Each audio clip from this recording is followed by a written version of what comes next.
Hey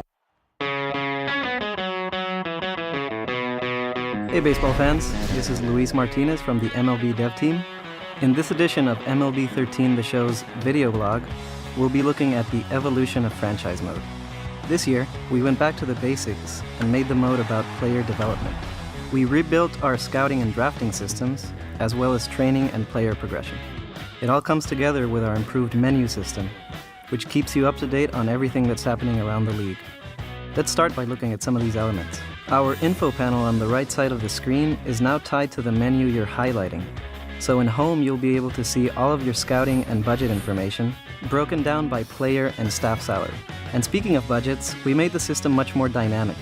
Even when you start with a small market team, if you string together a couple of successful seasons, your budget will increase to the point that you'll be able to hang with most teams in the league. We've brought back our depth chart, which will display your starters at each position in each level of your organization.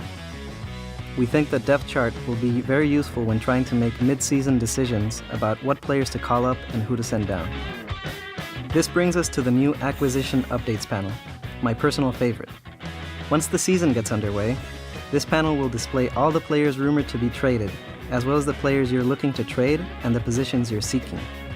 Also, in order to help you plan for the upcoming season, you'll be able to see next year's projected free agents, along with the salaries they'll most likely demand.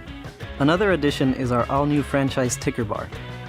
This will be displayed in every screen throughout the mode, so whether you're scouting prospects, adjusting your lineups, or exploring trade opportunities, you'll be getting up-to-date scores, player milestones, injury reports, and more, so that you can stay informed of what's happening around the league. We've redone the training assignment screen and the system itself, so the training is now handled on an individual player basis. Before, you would lump whole positions in a single training drill, which didn't make sense for certain players who defied the conventions. Now you can go in and identify what each individual player is lacking in and train him accordingly. If this sounds a little bit too complex, don't worry, you can turn on the auto trainer and have it do the work for you.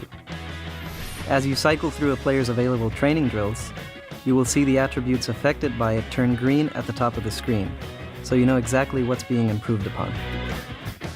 Regarding player progression, it has become much more varied than before.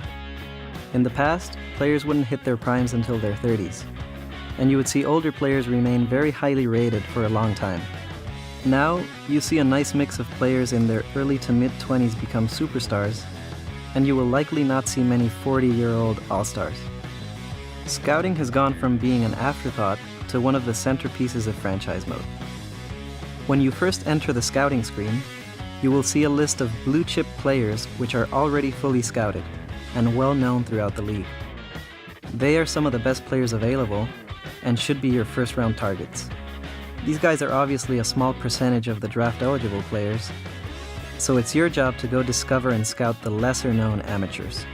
You discover players by issuing directives to your scouts, and you can specify position, region, tools, and handedness. Once you discover a prospect, you will have to scout him further to get a more accurate reading on his attributes and MLB ETA. Scouts all have a native region where they're more efficient, and they have attributes that determine how well they scout pitchers versus position players, as well as how good they are at discovering versus scouting. So keep these things in mind when issuing directives. Once the draft comes, you should use all of the information gathered during the scouting period to make your selections, and hopefully start developing the league's next great superstar. With that in mind, keep an eye out for the all-new Top 50 icon, which is only given to the best up-and-coming minor leaguers. There are numerous other improvements that you'll come across as you dig into the mode, which we hope will make everyone's experience much more enjoyable, true to life, and most importantly, fun. Thanks for watching, and make sure to check out our other video blogs at theshownation.com or on Twitter and Facebook.